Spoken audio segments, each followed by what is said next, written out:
창세기 41장 46절부터 49절까지 한 절씩 교독하겠습니다.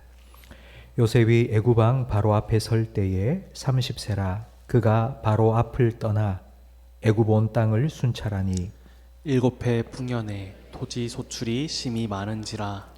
요셉이 애굽 땅에 있는 그 7년 곡물을 거두어 각 성에 저장하되 각 성읍 주위의 밭의 곡물을 그 성읍 중에 쌓아두매 쌓아둔 곡식이 바다 모래같이 심히 많아 세기를 그쳤으니 그 수가 한이 없음이었더라. 없음이었더라. 아멘. 우리 성경은 하나님의 드라마입니다. 하나님께서 사람들에게 배역을 맡기시고 하나님의 각본대로 하나님의 드라마를 이루어 가십니다. 하나님께서 택하신 사람들 아브라함 그리고 이삭, 야곱, 요셉 하나님께서 각자의 배역을 맡기셨습니다. 우리는 아브라함과 이삭과 야곱과 요셉의 이야기를 성경에서 읽으면서 이들이 참 대단한 사람이고 특별한 사람이라서 하나님이 택하신 것이라고 생각할 수 있는데 그렇지 않습니다. 성경을 읽어보면 이들도 우리처럼 실수하고 잘못하고 죄를 지었습니다. 이들도 우리와 똑같은 사람일 뿐입니다. 하나님께서 이들이 대단한 사람이고 아주 특별한 사람이기 때문에 선택하신 것이 아니라 오히려 저와 여러분같이 부족하고 연약하기 때문에 하나님께서 선택하여 쓰셨습니다. 이런 하나님의 사람을 선택하시는 하나님의 드라마에 필요한 배역을 선택하시는 하나님의 방식이 고린도전서 1장 28절 말씀에 잘 나와 있습니다. 우리 함께 읽겠습니다. 세상이 대단한 인물로 여기는 사람들을 형편없이 낮추려고 천한 사람과 멸시받는 사람과 보잘것없는 사람들을 택하셨습니다. 이것은 아무도 하나님 앞에서 자랑하지 못하게 하려는 것입니다. 아멘. 우리는 성경에서 아브라함과 모세와 다윗의 이야기를 읽으면서 이 사람들이 참 대단하다 라는 생각을 할 것이 아니라 이들을 부르시고 빚으시고 사용하시는 하나님이 정말 대단하시구나 라는 것을 알아야 합니다. 요셉은 17살 때 형들에게 인신매매를 당해 애굽의 노예로 팔려왔습니다. 노예살이 하던 중 억울한 누명을 쓰고 감옥살이까지 하게 되었습니다. 그리고 30세에 애굽의 총리가 되었습니다. 갑자기 감옥에서 총리가 되었습니다. 오늘 본문 46절 말씀을 다시 한 번 더 읽겠습니다. 요셉이 이집트 왕 바로를 섬기기 시작했을 때는 그의 나이 30세였으며 그때부터 그는 이집트 전역을 순회하였다. 30살이면 총리가 되어서 나라를 다스리기에는 참 부족한 어린 그런 나이 같은데 왜 성경은 요셉이 30세에 총리가 되었다고 명확하게 밝히고 있는 것일까요? 그가 어린 나이에도 불구하고 젊은 나이에도 불구하고 애굽을 다스리는 총리의 사명을 잘 감당할 수 있도록 그렇게 지혜롭고 아주 특별하고 대단한 인물이었다는 것을 밝히기 위해서일까요? 그렇지 않습니다. 그 반대입니다. 17살이면 고등학교 1학년 나이입니다. 제대로 배울 수가 없었습니다. 학력이 부족한 게 아니라 이력서에 쓸 학력이 없습니다. 그리고 그는 노예살이와 감옥살이를 13년 동안 했습니다. 경력 하나도 한 줄도 쓸 게 없습니다. 그런데 어떻게 요셉이 총리가 되었습니까? 하나님께서 요셉을 총리로 세우셨기 때문입니다. 애굽의 인사권자는 바로 왕입니다. 하나님께서는 바로 왕에게 꿈을 꾸게 하셨습니다. 비슷한 꿈을 2번이나 연거푸 꾸게 하심으로 뭔가 이게 긴박하고 중요한 꿈이라는 것을 느끼게 했습니다. 그리고는 애굽에 있는 박수, 무당, 점쟁이들을 다 불러 모아서 내 꿈 좀 해석해 보라고 말했지만 그들은 해석하지 못했습니다. 그때 감옥에 있던 요셉을 불러내고 요셉에게 그 꿈을 해석해 달라고 하니 하나님께서 주신 꿈 해석을 바로에게 주었습니다. 그 해석을 들은 바로가 요셉에게 대하여서 이렇게 말했습니다. 우리 41장 38절 말씀을 함께 읽겠습니다.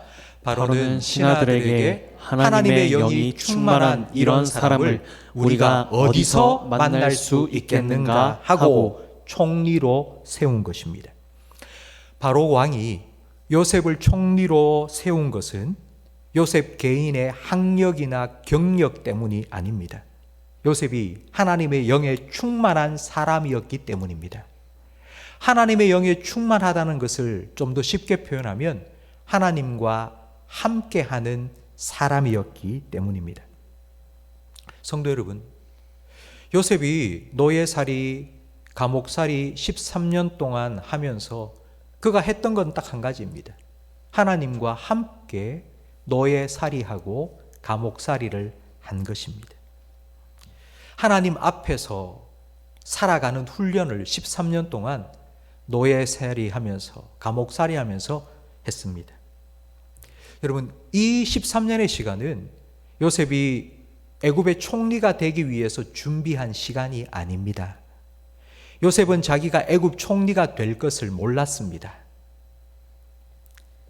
그냥 하나님께서 보내신 곳, 노예살이를 하는 그곳에서 하나님이 보내신 감옥, 그 감옥살이를 하면서 그냥 그 자리에서 하루하루를 성실하게 살았습니다. 그리고 때가 되자 하나님께서는 요셉을 위하여 준비하신 총리의 자리에 요셉을 세우셨습니다. 성도 여러분, 오늘을 성실하게 살아가는 것이 내일을 위한 최고의 최선의 준비입니다. 제가 우리 교회에 부임하기 전에 사역을 했던 교회에서 제가 행정을 맡았습니다. 그래서 부교역자를 이렇게 뽑을 때에 이제 서류 심사를 제가 하고 그리고 그 서류를 담임 목사님한테 올렸습니다. 그런데 담임 목사님께서 부목사를 뽑는 청빙 서류에 대학교 성적표와 신학대학원 성적표를 반드시 받으라고 지시를 하셨습니다. 그래서 제 마음에는 좀 불편한 마음이 있었습니다. 뭐 교회에서까지 성적 줄 세워가서 이 사람은 뽑고 뭐 행복은 성적 순이 아닌데 교회에서조차 이 성적표 가지고 와서 성적에 따라서 성적 좋은 사람은 뽑고 아니면 안 하고 교회가 엘리트주의냐 이런 생각을 했습니다. 그런데 그 담임 목사님께서 이렇게 말씀을 하시는 겁니다. 학생 때에 학생으로서 얼마나 성실하게 살았는지 증명하는 것이 바로 성적이다. 성적표를 보면 과연 이 사람이 학생 때에 학생으로서 얼마나 성실하게 학생으로서 해야 될 공부를 했는지를 알 수 있고 그걸 내가 확인해야지 이 사람이 목사가 되어서 사역을 얼마나 성실하게 할 수 있는지 알 수 있다. 저는 그 설명을 들으니 충분히 이해가 되었습니다. 성도 여러분, 여러분이 직장 생활을 할 때에 혹시 여러분 직장 생활을 어떻게 하고 계십니까? 직장 생활하면서 컴퓨터 안에 여러분 주식 투자하는 화면 띄워놓고 그냥 일하는 척 하다가 또 주식 보고 혹시 그렇게 하고 있지는 않습니까? 직장 생활을 하면서 나는 여기 있을 사람이 아니야. 내가 이런 허드렛 일을 할 사람이 아니야. 내가 좀 더 나은 내일을 준비하기 위해서 내가 비록 지금 이 직장에 있지만 내가 시험 준비를 해야지. 그러면서 직장 생활을 하는 그 중에 내일을 준비하기 위해서 시험 공부를 혹시 하시지는 않으셨습니까? 성도 여러분, 별 볼 일 없는 그 자리도 하나님께서 보내신 자리입니다. 하찮은 일, 하들의 일도 하나님께서 맡기신 일입니다.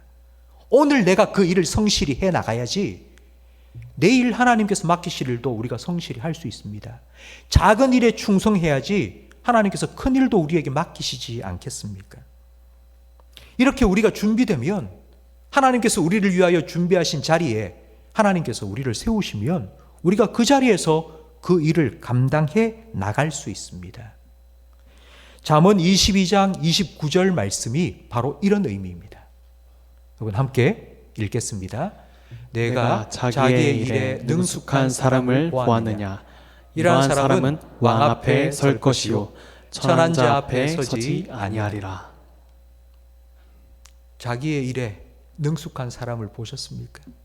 지금 내가 맡은 이 일을 잘 감당하는 사람을 보셨습니까? 그 사람은 왕 앞에 설 거라고요. 그게 바로 요셉입니다. 요셉. 노예살이 하나님 앞에 서 있고요. 감옥살이도 하나님과 함께 있고요. 하나님께서 그 사람을, 그 요셉을 애굽의 총리로 세우신 겁니다.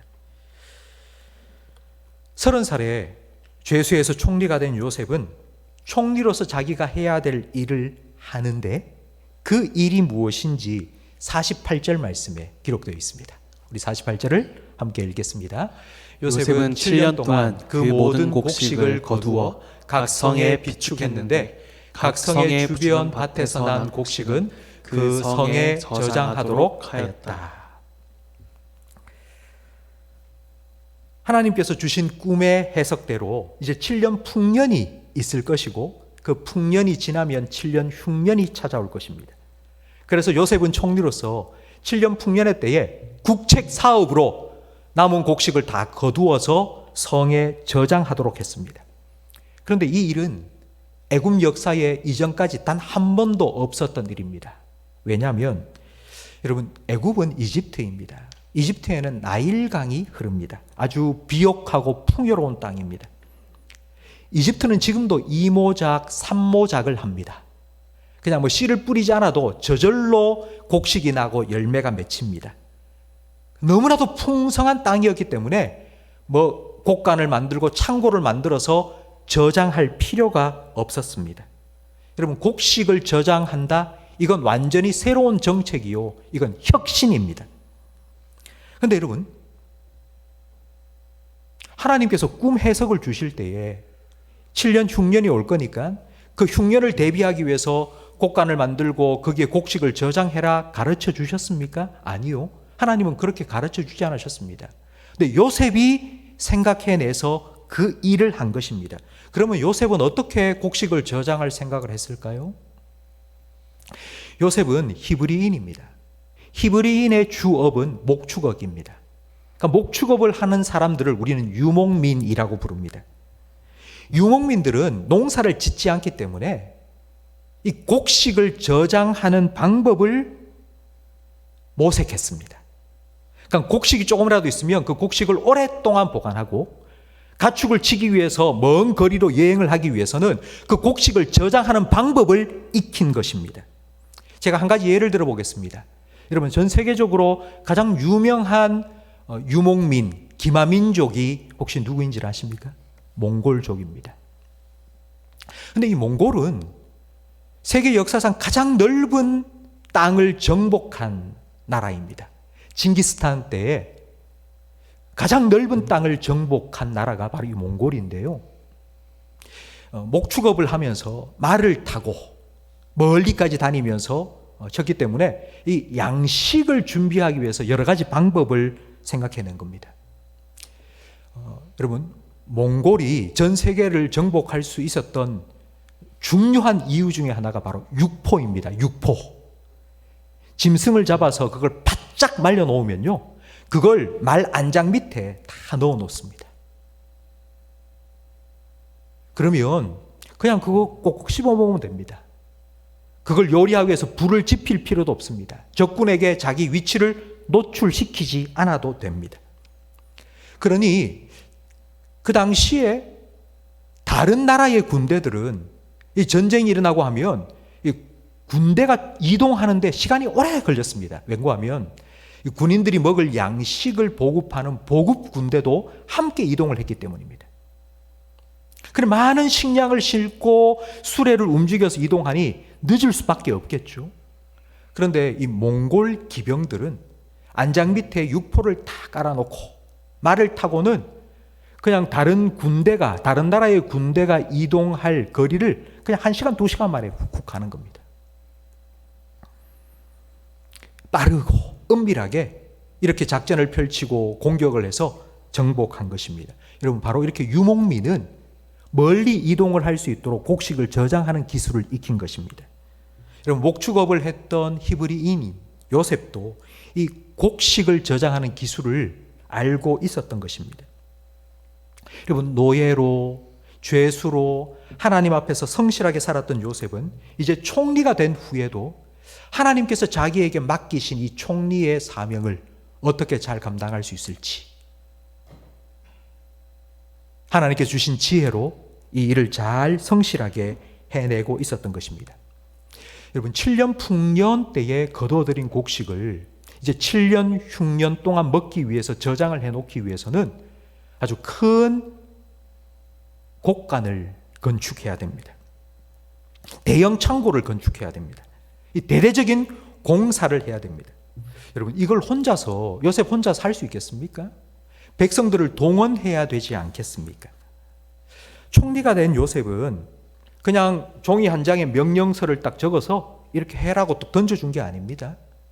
총리가 되자마자 그는 바로 왕 앞에서 떠나서 애굽 전역을 순회하며 다녔습니다. 애굽 전역을 순회한 이유가 뭘까요? 백성들을 직접 만났지 않겠습니까? 백성들을 만나서 7년 풍년이 지나고 나면 7년 동안 흉년이 찾아올 거니까 우리가 준비해야 된다고 그들을 설득하고, 그리고 또 창고를 함께 짓자고 설득하지 않았겠습니까? 요셉이 총리로서 7년 흉년을 잘 준비할 수 있었던 것은 바로 이렇게 사람을 설득하는 지혜가 있었기 때문입니다. 성도 여러분, 사람을 대하는 실력이 너무너무 중요한 것입니다. 나 혼자 아무리 일을 잘하더라도 사람과 함께 일하는 실력이 없으면 일을 망칠 수 있습니다. 사람을 이해하고 사람을 설득하고 사람과 함께하는 실력이 반드시 필요합니다. 제가 교회를 함께 섬기는 우리 교육자들에게 귀에 딱지가 않도록 늘 하는 말이 있습니다. 일이 힘들면 혼자 밤새워서 하면 되지만 관계가 힘들면 그건 진짜 죽는 것만큼 힘든 것이니 관계에 어려움이 생기지 않도록 하라고. 여러분, 일을 하는 것 힘듭니다. 그러나 그것보다 더 힘든 것이 바로 사람들과 함께 그 일을 하는 것입니다. 여러분, 함께 하는 이 일이 다른 사람과 함께 일하는 것이 되지 않으면, 사람을 대하는 실력이 없어서 다른 사람들과 함께 일을 할 수가 없으면 어떻게 되는가 하면요, 일은 어떻게 해서든지 잘 마칠 수 있습니다. 그런데 일을 마치고 난 후에 그 사람들에 의해서 쫓겨나든지 아니면 사람들이 내 곁을 다 떠나고 말 것입니다. 여러분, 지금 여러분이 하고 있는 일을 한번 생각해 보십시오. 여러분이 지금 교회에서 하고 있는 일, 여러분이 가정에서 하고 있는 일, 여러분이 직장 생활을 하고 있는 그 일, 여러분은 어떤 사람입니까? 여러분 교회에서 여러분은 어떤 사람입니까? 여러분 직장에서 여러분은 어떤 사람입니까? 다른 사람들에게 여러분은 어떤 사람으로 비춰집니까? 그러니까 내가 생각하는 나 말고, 나 이 정도면 잘하고 있는데 말고요, 다른 사람이 나를 볼 때에 과연 내가 어떤 사람으로 보일지 혹시 생각해 보셨습니까? 직장인 사역을 하는 목사님을 만났습니다. 제가 그분의 이야기를 들었습니다.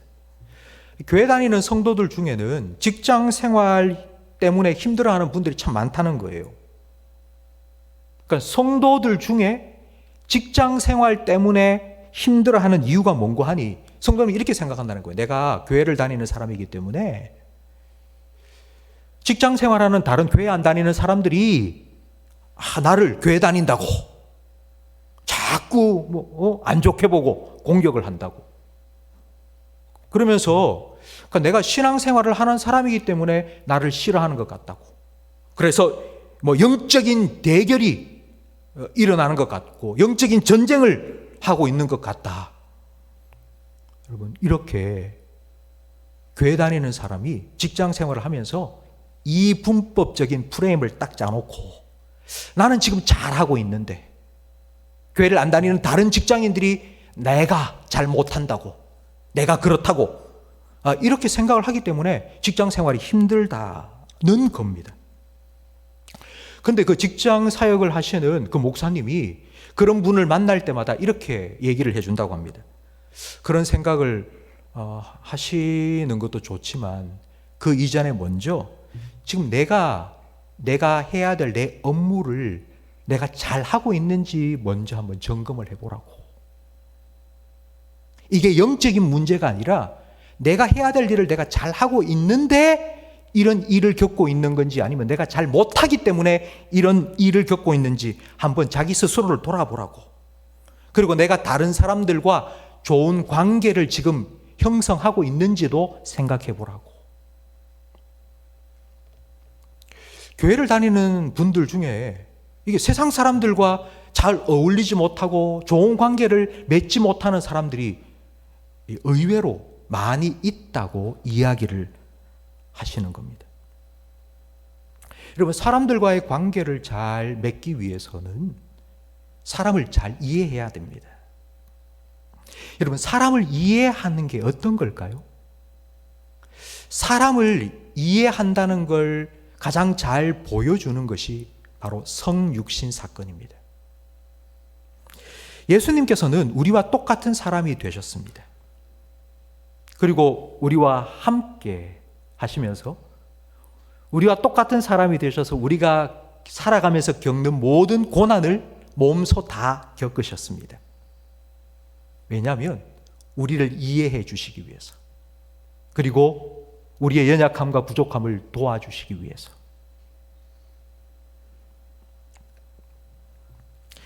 요셉이 총리가 된 후에 애굽 온 땅을 순찰하면서 백성들을 만나서 그들을 설득하고 우리 곡식을 저장합시다, 저장할 수 있도록 큰 창고를 건축합시다, 이렇게 총리로서 일을 잘 감당할 수 있었던 이유는요, 13년 동안 노예살이, 감옥살이를 하면서 고생을 해봤기 때문입니다.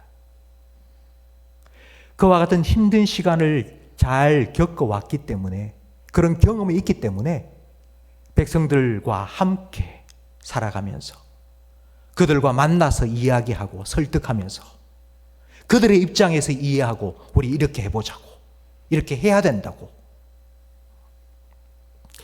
성도 여러분, 저는 직장 생활을 한 적이 없습니다. 그래서 제가 성도님들, 여러분들이 직장 생활을 하면서 어떤 고충을 겪고 어떤 힘들고 어려운 일을 겪는지 사실 저는 잘 모릅니다.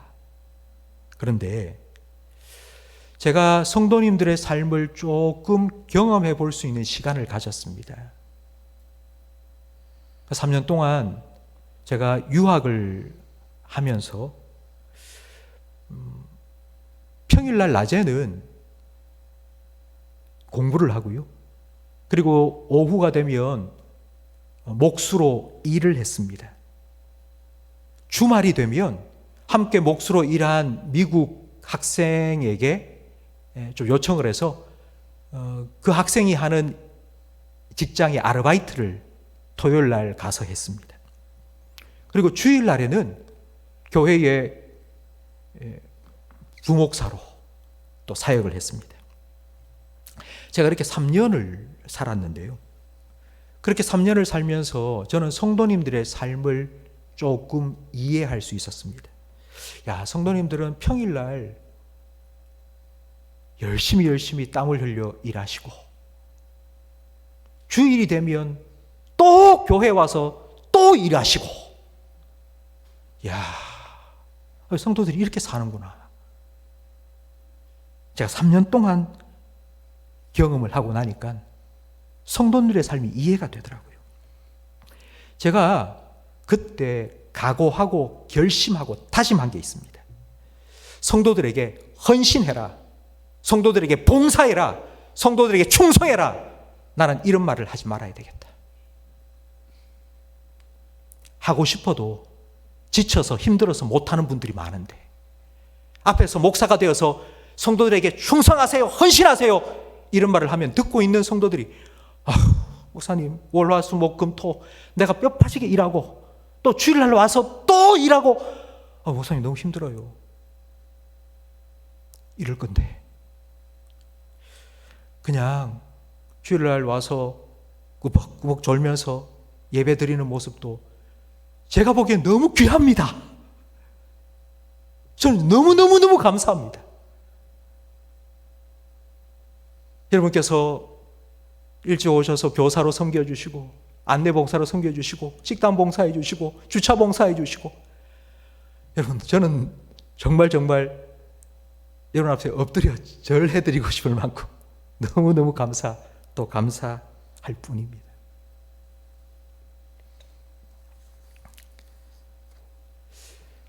요셉이 노예로 죄수로 산 그 13년, 그 13년은 어쩌면은 참 힘들게 살아가는 백성들의 삶을 이해하는 데 큰 도움이 되었을 것입니다. 그 백성을 이해하고 그들의 삶을 공감하고 그래서 그들과 함께하면서 그들을 설득하고 곡식을 모아서 저장하고 그리고 또 흉년을 함께 준비했습니다. 그 7년 흉년이 찾아왔을 때 요셉은 총리로서 온 나라 백성들과 함께 잘 무사히 그 흉년을 통과하지 않았습니까? 요셉이 총리가 된 건 30살입니다. 30세입니다. 근데 요셉이 언제 죽었는지 아세요? 요셉은 110세에 죽었습니다. 그러니까 총리가 되고 80년 후에 요셉이 110세에 죽었습니다. 근데 요셉의 장례는 애굽의 국장으로 치러졌습니다.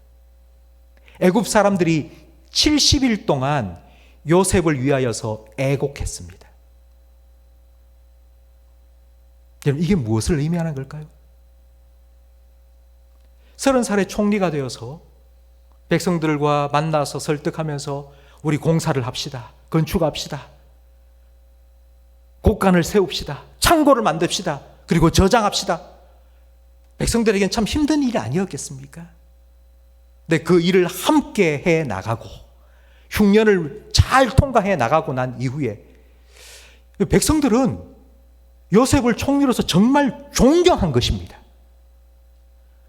110세가 되어서 죽을 때가 되었는데 그 80년 동안 애굽 사람들은 요셉을 기억하면서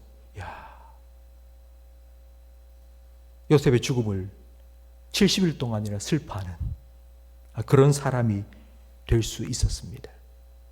요셉이 어떻게 이런 삶을 살 수 있었을까요? 하나님께서 나를 이 자리에 부르셨다는 분명한 확신이 있었기 때문입니다. 노예의 자리도, 감옥의 자리도, 그리고 총리의 자리도 똑같은 거예요. 하나님이 부르신 자리라고. 노예 자리도 총리의 사명도 하나님 앞에서 성실하게 해냈기 때문입니다. 13년 노예살이, 감옥살이를 통해서 사람을 이해하고 그리고 사람들을 설득하는 지혜를 터득했기 때문입니다. 하나님의 부르심에 대한 확신과 사람과 함께 할 수 있는, 사람과 좋은 관계를 맺는 이 지혜는 우리 성도들이 세상 속에 그리스도인으로 살아가면서 하나님의 뜻을 이루어가는 데 필요한 실력입니다. 성도들에게 반드시 필요한 실력입니다. 뭐 공부를 잘해야 된다, 뭐 어떤 능력이 있어야 된다, 뭐 탁월한, 그게 아니고요. 하나님께서 나를 부르셨다고, 하나님께서 나를 이곳에 두셨다는 확신과 그리고 사람들을 이해하고 낮아져서 그들을 섬기려고 하는 그런 마음이 우리의 실력입니다. 성도 여러분, 하나님께서 여러분을 위해서 준비한 그 자리에 합당한 사람이 될 수 있도록 여러분 이 실력을 기르시기 바랍니다. 하나님 앞에서 성실하게 오늘을 살아가십시오. 오늘은 뭐 이렇게 대충 하더라도 뭐 내일 되면 내가 더 잘할 수 있겠지, 뭐 내일 되면 내가 조금 더 나아지겠지, 여러분 그런 생각하지 마시고요. 그런 막연한 기대를 갖지 마시고요. 오늘 여러분에게 주어진 그 자리에서 하나님께서 오늘 여러분에게 맡기신 그 일을 여러분 해 나가십시오. 그리고 하나님께서 여러분에게 붙여주신 사람들과 함께 하십시오. 이 모든 과정을 통하여서 하나님께서는 우리를 하나님 나라의 중요한 주역, 배역을 맡은 사람으로 하나님께서 준비시키시고 쓰실 것입니다. 어두운 곳에 세상의 빛이 되도록, 그리고 썩어져가는 세상의 소금이 될 수 있도록 하나님께서는 그렇게 여러분을 준비하시고 여러분을 사용해 주실 것입니다. 성도 여러분, 하나님께서 여러분을 위하여 준비해둔 그 자리에 합당한 사람으로 잘 준비되어 가시기를 주님의 이름으로 축원합니다. 오늘을 하나님 앞에서 성실하게 살아가시고요. 그리고 하나님께서 붙여주신 사람들과 함께 여러분에게 주어진 일을 해 나갈 수 있는 그런 실력 있는 믿음의 사람 그리스도인들이 되시기를 주님의 이름으로 축복합니다.